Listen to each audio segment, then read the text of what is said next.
حج کے موقع پر ایک آزمائش ہے۔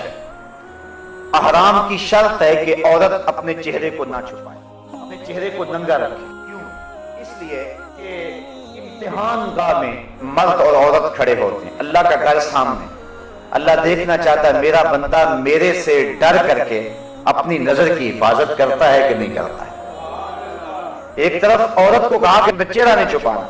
اور دوسری طرف مرد کی آزمائش ہے کہ تو نظر کی حفاظت کرنا ہے۔ وہ ایک مشق کروائی جا رہی ہے کہ حج کے بعد اس کو کف بصر کی عادت پڑ جائے، اور وہ اللہ تعالیٰ کے بابرکت گھر کے سامنے جو مزاج پختہ کر کے آیا ہے بعد میں بھی اس مزاج پر عامل رہے۔ لیکن حضرت عائشہ رضی اللہ تعالیٰ عنہ فرماتی ہیں کہ احرام کی شرط تھی چہرہ ننگا رکھنا، لیکن جب مرد ہمارے سامنے آتے تھے تو ہم کسی پنکھے کے ساتھ، وہ جو دستی پنکھا ہوتا ہے، اور کسی ایسی چیز کے ساتھ یا کپڑے کے ساتھ، یعنی چہرے کو تو لگا نہیں سکتے، اس سے تو جو ہے وہ پھر دم پڑ جائے گا اگر چہرہ چھپ گیا، تو دور کر کے مردوں کے سامنے کر دیتے تھے کہ اس حالت میں بھی وہ ہمارا چہرہ نہ دیکھ سکے۔ حضرت سیدہ فاطمہ زہرا رضی اللہ تعالی عنہ کا پردہ، حضرت عائشہ رضی اللہ تعالی عنہ کا پردہ، بلکہ مشکات کتاب الجنائز کی آخری روایت ہے۔ حضرت عائشہ رضی اللہ تعالی عنہ فرماتی کہ حضور کے وصال کے بعد، حضرت سیدنا صدیق اکبر کے وصال کے بعد بھی میں جب ان کی قبور پر زیارت کے لیے جاتی تو میں معمولی اوڑھنی اوڑھ کے چلی جاتی، اس خیال سے کہ ایک میرا شوہر ہے اور دوسرا میرا والد ہے، تو میں معمولی اوڑھنی اوڑھ کر کے وہاں چلی جایا کرتی، حضور کی تربت انور کی زیارت کیا کرتی۔ تو میں پھر کچھ عرصہ گزرا کہ حضرت عمر فاروق رضی اللہ تعالی عنہ کی بھی تدفین ہو گئی۔ اب ام المومنین کیا فرماتی ہیں فواللہ ما دخلتہ الا وانا مشدودۃ علی ثیابی حیاء من عمر، کہ اس کے بعد جب بھی میں جاتی تو موٹا کپڑا لے کر جاتی، مجھے حضرت عمر سے حیا آیا کرتی تھی۔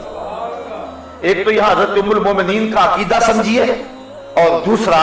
حیا کی کیفیت یہ ہے کہ حضرت عمر فاروق رضی اللہ تعالی عنہ سے، جو کہ قبر میں ہے اور مٹی کے کتنے پردے ہیں اوپر، لیکن فرمایا اس کے باوجود میں اوڑھنی اوڑھ کے جایا کرتی تھی کہ مجھے حضرت عمر فاروق سے حیا آیا کرتی تھی۔ اللہ کے محبوب علیہ السلام نے ارشاد فرمایا کہ نساء کاسیات عاریات مائلات ممیلات رؤوسہن مثل اسنمۃ البخت لا يدخلن الجنۃ ولا یجدن ریحھا۔ فرمایا بہت ساری عورتیں کہ جنہوں نے کپڑے تو پہنے ہوئے ہیں لیکن ان کا لباس اس طرح کا ہے کہ ان کے ابھار اور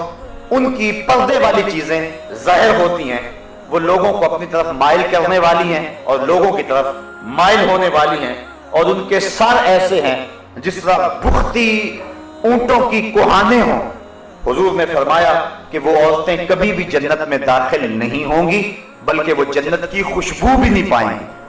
اور احادیث میں آتا ہے کہ جنت کی خوشبو 500 سال کی مسافت سے آنا شروع ہو جائے گی۔ ابھی بندہ 500 سال دور مسافت پہ ہوگا کہ جنت کی مہک آنا شروع ہو جائے گی، لیکن جو عورتیں لباس پہننے کے باوجود بھی برہنہ رہتی ہیں اور جو لوگوں کو مائل کرتی ہیں اور ان کی طرف مائل ہوتی ہیں، اقبال نے کہا تھا نوجوانا چو زنا مشغول تن از حیا بیگانہ پیرانے کہن، کہ میری قوم کی حالت یہ، آج سے 60-70 سال قبل اقبال نے کہا میری قوم کی حالت یہ ہے کہ جو جوان ہیں وہ اپنے تن میں مشغول ہو گئے، ہر وقت کنگھی پٹی میں لگے رہتے ہیں، ہر وقت وہ اپنے جسم کو سنوارنے میں لگے رہتے ہیں، جبکہ یہ وظیفہ عورتوں کا ہے، یہ مردوں کا نہیں ہے۔ لیکن بیوٹی پارلر پہ اب تو مرد بھی سج کے آتا ہے عورت کے ساتھ ساتھ، تو نوجوانہ چو زنا مشغول تن، اقبال کہتا ہے کہ جو مرد ہیں جوان ہیں وہ بھی عورتوں کی طرح اپنے تن میں مشغول ہے، از حیا بیگانہ پیرانے کہن، اور جو بوڑھے ہیں وہ بھی حیا سے بیگانہ ہو گئے۔ ایک روایت کے لفظ ہیں، حضور نے ارشاد فرمایا کہ تم میں سے بہتر جوان وہ ہیں جو بوڑھوں کی پیروی کریں، اور بدترین بوڑھے وہ ہیں جو جوانوں کی پیروی کریں۔ جوانوں کو بوڑھوں کے نقوش قدم پہ چلنا چاہیے، لیکن بوڑھوں کو جوانوں کے نقوش قدم پہ نہیں چلنا چاہیے، بلکہ ان کو اپنے بڑھاپے کا حیا ہونا چاہیے۔